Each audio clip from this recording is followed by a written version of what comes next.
La question qui saute aux yeux, c'est ces pick-up, qu'est-ce qu'ils sont devenus au lendemain du début de l'intervention Serval?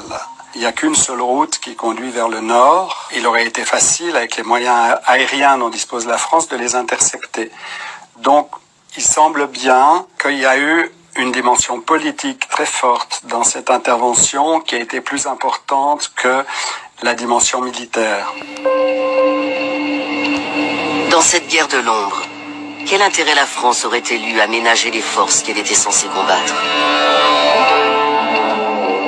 Les Français, à travers la firme Areva, exploitent les mines d'Arlit, qui sont à 300 km de la frontière malienne, en face du nord du Mali. Donc ça a été invoqué comme une des causes de l'intervention française parce que c'est une région sensible.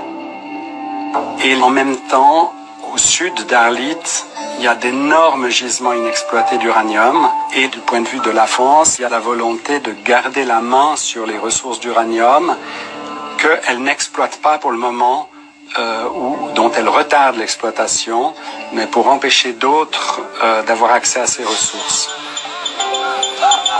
Les Français étaient favorables et travaillaient à une certaine autonomisation du Nord Mali, Touareg, par rapport à Bamako, pour forcer le Sud à accepter, à être plus docile au diktat de la France et dire au Nord, c'est grâce à nous que vous avez cette autonomie, donc on travaille la main dans la main. Donc c'est trouver dans ces deux partenaires des avantages.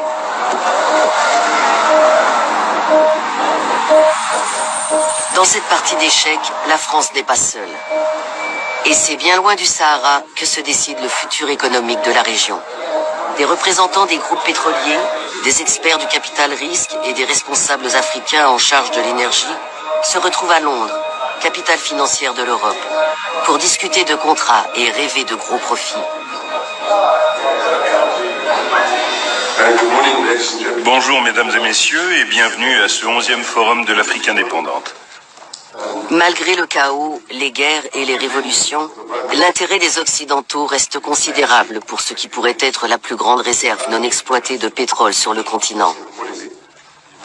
L'Eldorado du Sahel, le bassin de Taoudéni, qui s'étend de la Mauritanie à l'Algérie, couvrant le Nord Mali. Il existe des gisements en quantité non négligeable, mais dans une zone très vaste, peut-être plus grande que le Texas ou équivalente aux 2/3 de l'Europe. Il y a donc très peu de puits dans cette zone, en tout cas pas assez pour faire une estimation. Il faudra beaucoup de temps pour connaître les ressources exactes de ce bassin.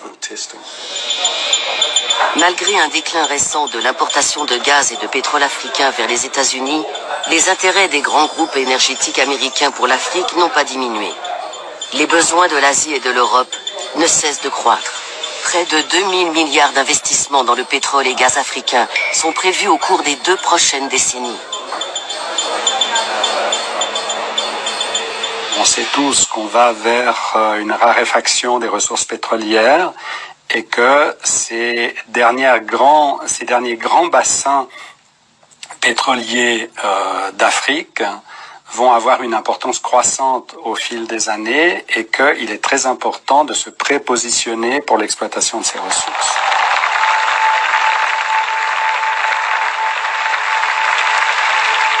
En mai 2014, Obama annonce qu'il va consacrer 5 milliards de dollars supplémentaires à la lutte contre le terrorisme mondial. But as we move to a train and advise mission in Afghanistan, our reduced presence there allows us to more effectively address emerging threats in the Middle East and North Africa. So earlier this year, I asked my national security team to develop a plan for a network of partnerships from South Asia to the Sahel. Cette stratégie a été très persuasive. De plus en plus de gouvernements africains ont signé une collaboration avec le programme AFRICOM. Comme au Niger, où l'armée américaine a rassemblé des forces africaines, composées de 1000 soldats provenant de 17 pays, afin de pratiquer les arts de la guerre.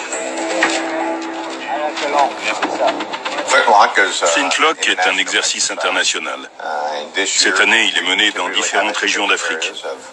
C'est l'occasion formidable de travailler ensemble et d'apprendre les uns des autres. Au cours de cette seule dernière année, Africom a organisé 10 exercices sur le modèle Flintlock, 55 opérations et 400 séminaires sur la sécurité avec 49 États africains. Les États-Unis ont également installé des bases de drones de surveillance à Djibouti, au Niger, au Kenya, en Éthiopie, en Somalie, au Soudan du Sud, au Burkina Faso et aux Seychelles.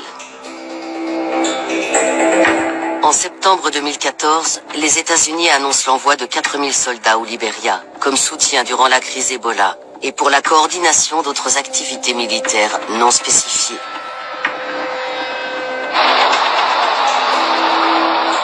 Pour ne pas être en reste, la France annonce alors qu'elle compte accroître sa présence militaire au Sahel avec le redéploiement de 3000 soldats.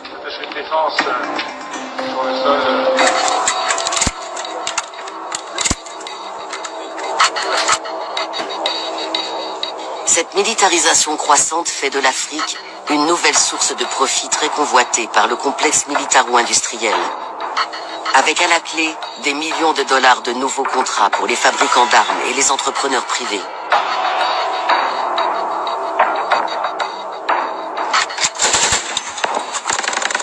Imaginez-vous s'il y a la paix et la stabilité dans la région. Ça veut dire quoi? Ça veut dire diminuer le budget de la défense. Beaucoup de gouvernements dans notre région ne veulent pas que le budget de la défense diminue. La paix, ça veut dire plus de pression populaire pour des élections libres et transparentes. Donc beaucoup de gens ne veulent pas de paix. Donc il y a des tas d'intérêts multiples qui encouragent l'instabilité pour justifier de rester au pouvoir, pour justifier d'utiliser les fonds publics pour les achats d'armement, pour des dépenses de renseignement, de collecte de renseignements, et ainsi de suite. Et je n'exclus aucun pays. Les Nations Unies ont établi une force de la paix de 12 000 soldats afin d'aider à stabiliser le Mali. On compte parmi ces soldats des membres de l'armée chinoise, ainsi que de pays africains formés par Africom. L'arsenal de ces gardiens de la paix comprend des drones de surveillance et des hélicoptères d'attaque Apache. Ça sera une espèce de super police avec des inégalités extraordinaires entre les pauvres et les riches et la nécessité de contenir les classes dangereuses, les zones de non-droit pour protéger les zones en développement. Donc il y a véritablement ce que les Américains appellent les small wars, une espèce de cavalerie destinée à maintenir la paix pour les affaires occidentales sur le continent africain. 130 ans après la conférence de Berlin, un nouveau partage du continent africain s'effectue pour garantir l'approvisionnement en pétrole, en minéraux stratégiques, en terres arables et même en eau sous les sables du désert. Comment de grandes puissances mondiales se mettent ensemble pour des gens qui ne sont qu'en réalité des groupuscules à travers le monde et ils pensent qu'ils sont dans une guerre sans fin. Ça veut dire qu'en réalité, on ne veut pas poser les véritables problèmes. C'est comme si l'Occident vit des guerres. Il faut nécessairement créer des guerres. Il faut qu'il y ait une guerre pour justifier sa puissance, quelle qu'elle soit.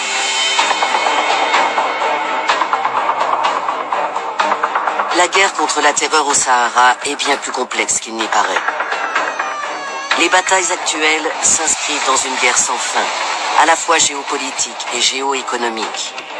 Et ce, dans un monde où les ressources sont de plus en plus rares et convoitées.